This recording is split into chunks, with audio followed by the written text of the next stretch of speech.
So as President Trump's mass immigration enforcement continues, a leaked document is detailing a supposed plan by federal authorities to conduct a large-scale raid targeting illegal immigrants in Los Angeles.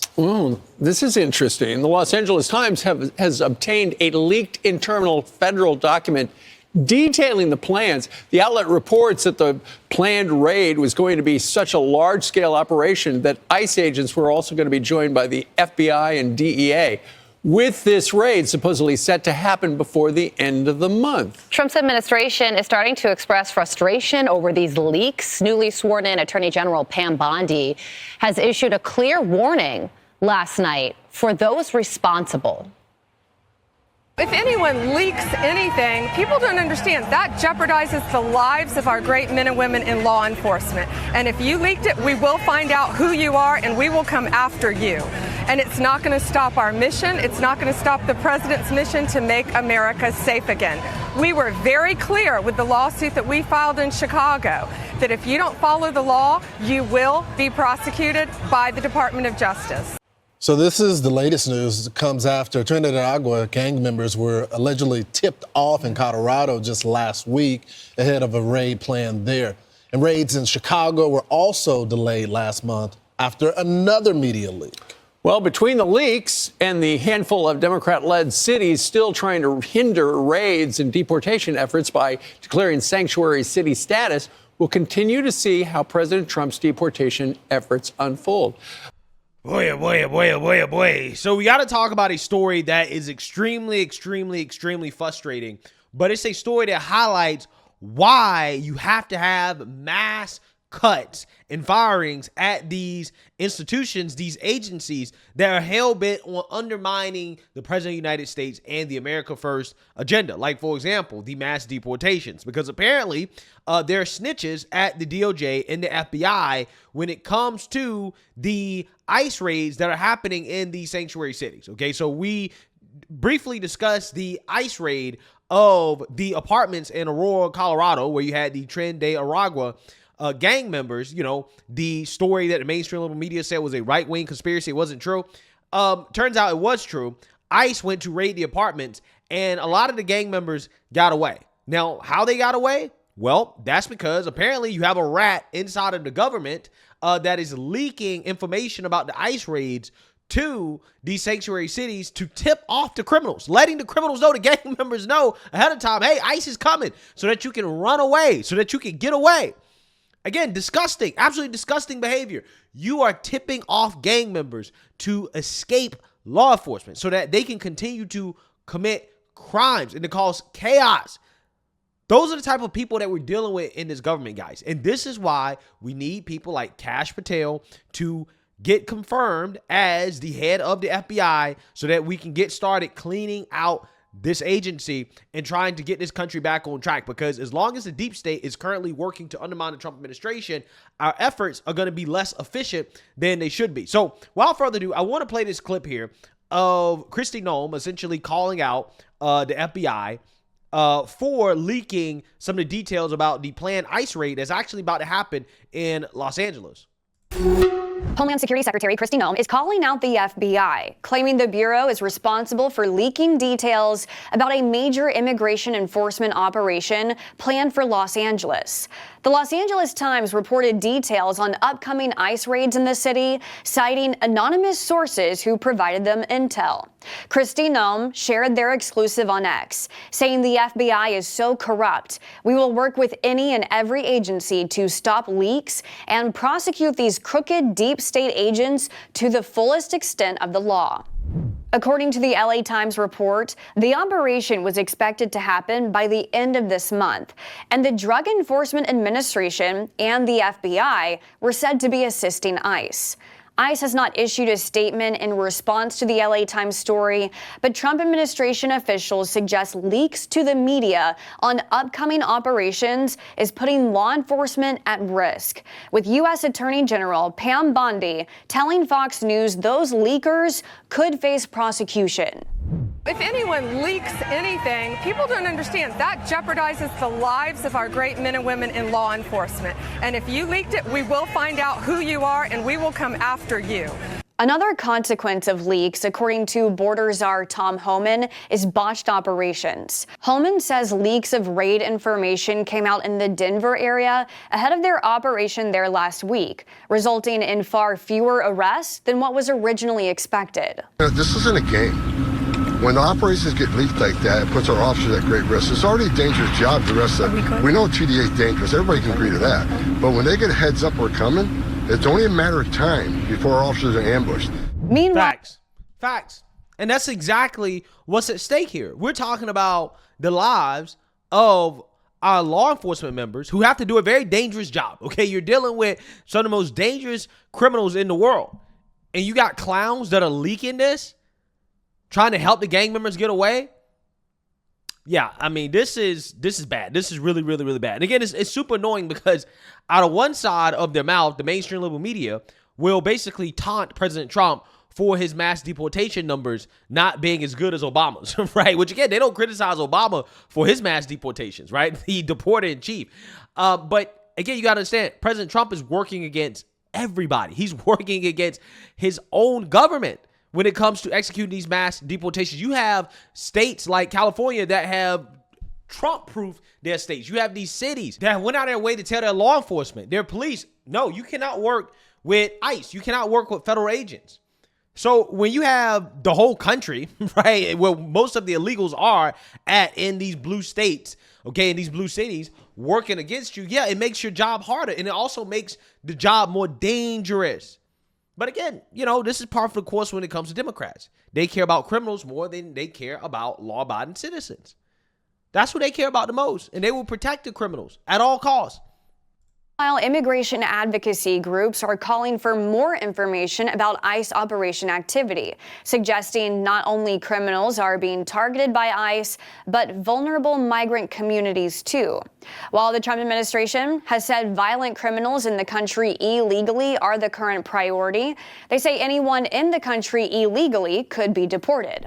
Rapid response network hotlines are set up in some California counties, with this video promoting the hotline and asking for reports on ICE activity.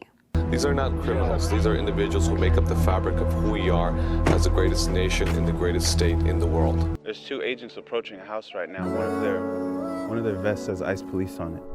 Homan says his agencies are now discussing an end to media ride-alongs on ICE operations to better protect inside information, saying the less people who know about them, the more likely they'll be secure. So the agency can continue on President Trump's promise to carry out the largest deportation effort in history. Yeah, so what you have here is Democrats ruining the fun, okay? The largest mass deportation in history was supposed to be televised for the world to see. It's the best entertainment on television, okay? But because Democrats, again, are the no fun party, apparently, they decided that, you know what, we're going to make it much harder for Tom Homan and ICE to conduct these raids.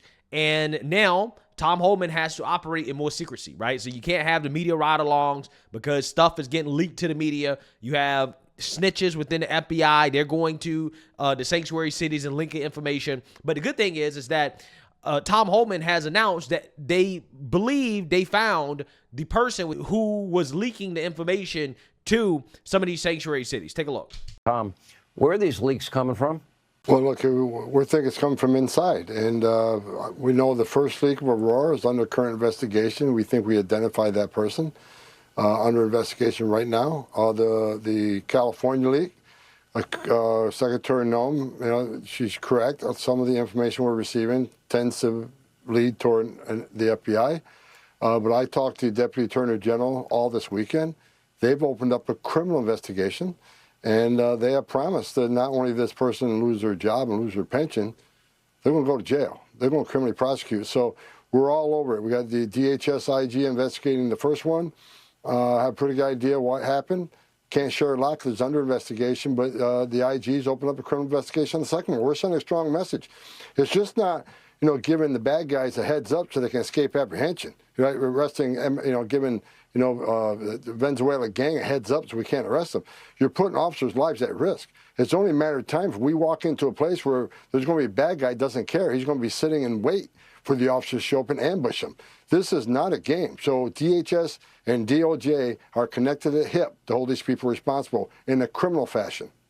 Yeah, so whoever leaked this information, not only should they lose all their government benefits, their pensions, whatever benefits they receive as a result of being a government employee, they should also be put in prison for at least 20 years, right? At least 20 years.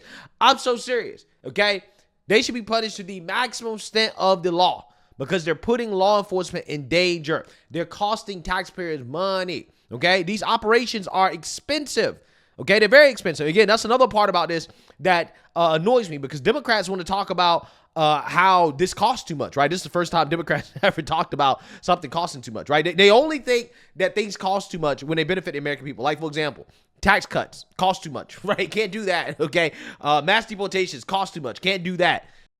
On his first full day in office, Donald Trump scrapped a longstanding U.S. policy that says immigration agents can't enter public schools or healthcare facilities or houses of worship to go after immigrants. Today, people protesting that change rallied at a historic Episcopal church in New York. Yesterday, the city council in Ithaca, New York, voted unanimously to bar local law enforcement from cooperating with ICE raids. That's despite the Trump administration threatening to prosecute Ithaca public officials who don't cooperate with their crackdown. Yesterday, one school superintendent in Alice, Texas, posted a letter alerting parents that ICE agents might board school buses to check citizenship of school kids. According to information the school board had received, that letter went up yesterday. It has since been removed from the school district website. Is I want people to understand that undocumented folk in this country contribute approximately $100 billion in taxes, and they pay into Social Security that they can't pull down on. So you tell me how any of this makes sense, because the estimation is that it would cost us approximately $200 billion in the first year to try to effectuate this. And we know the Republicans are proposing that ICE be given approximately $350 billion. And right now that's causing a lot of consternation within the Republican caucus. And that is why we are headed to a shutdown on March 14th, because instead of cutting money, it looks like they are absolutely going to need more money. Yeah, so there's no doubt in my mind that we could do that at a fraction of the cost if you did not have Democrat states and cities going out of their way to try to make it harder for ICE, okay, to increase the costs associated with the mass deportations. Again, that's the part about this that annoys the hell out of me, okay? And this is why I support Pam Bondi and the DOJ going after these sanctuary cities and mayors that are trying to undermine federal law, right? You need to have some of these Democrat mayors arrested. They should be arrested, and the funding for these sanctuary cities should be stripped, right? That's exactly what should happen. They should be defunded, because they're costing taxpayers more money to enforce the law than otherwise is needed due to the fact that these local municipalities don't want to cooperate with federal law. So with that being said, you have West Hollywood, LA, they're outraged, right? They're upset about the impending ICE raids. Hi, John and Sam. Yeah, listen, the signs were posted on Saturday night sometime behind me here on Santa Monica Boulevard in front of the bar Motherlode. Now, by Sunday, they had been taken down, but I spoke to the mayor of West Hollywood, who fears the damage may have already been done. Amid days of protests where hundreds took to the streets of downtown Los Angeles to march against the immigration and deportation policies of the Trump administration, ICE notices like this one popped up in West Hollywood's Rainbow District over the weekend. I was terrified and horrified. Danny Hang has called West Hollywood home for 4 years and was one of the first to spot the signs along Santa Monica Boulevard. I immediately called our director of community safety, and the city took swift action. He says he immediately took action, calling on the attention of local officials to get the signs taken down. Harassment, sort of fear-based, fear-mongering, And that's just not going to stand in our city. We're a city that supports one another. We are one of the very first cities in Southern California to be a sanctuary city for the immigrant community. West Hollywood Mayor Chelsea Beyer says the signs are likely fakes, printed at home and then just duct taped up. And while the number listed does go to the Homeland Security Investigations tip line, the signs themselves were posted against city code, making them illegal. Danny says whoever posted them wants to spread intimidation. But I have many friends that are part of our immigrant community here in West Hollywood and beyond. They're feeling very terrified. Tonight, the mayor instead hoping to spread information on how people can protect themselves and their families. Quickly, I made sure that our communications division was working on a Know Your Rights campaign so that people who may fear this threat being very real for them and their community know that the city is with them, that we are standing in support of them. Now, part of the Know Your Rights campaign includes going digital, like signs behind me here. There's going to be a QR code where people can scan to get more information on what they can do. Meanwhile, the mayor tells me she's working with police to hopefully catch the people who posted these signs in the first place. For now, Wow. Imagine using taxpayer dollars to go after people who are posting notices with a tip line to contact ICE about illegal immigrants. Which, you know, hey, I'm just saying, I mean, they're here illegally, okay? You're spending resources for that, but you're not spending resources to actually, I don't know, deal with the criminals, right? And to actually have the criminals be arrested. This is a prime example of the priorities of the Democrat Party, which is not on law-abiding American citizens, is on the illegal immigrants, protecting criminals. This is what they're doing. All of these people going out of their way to undermine the mass deportations, to undermine the enforcement of federal law in this country. This is what we're dealing with. This is what we have to deal with, right? This is what we have to deal with. And these are the same people that will say, oh, mass deportations cost too much. And it's like, well, yeah, you're making it much harder. If you was to cooperate, we could do the mass deportations at a fraction of the cost, right? A fraction of the cost. We could do the mass deportations. No doubt in my mind. If all of these cities and states cooperated. But since they don't want to cooperate, this is what we got to deal with. We got to spend more taxpayer money to do something that should be a lot cheaper than what it is. And that's why I personally think that these elected officials that go out of their way to undermine federal law should face some type of accountability, right? They should face accountability. Because what they're doing is dangerous. They're putting people's lives in danger, not just their constituents, but law enforcement. And they're also forcing taxpayers to spend more money. This is criminal stuff. So let me know what you guys think. Make sure you like, comment, and subscribe. Most importantly, share a Black conservative perspective. Peace.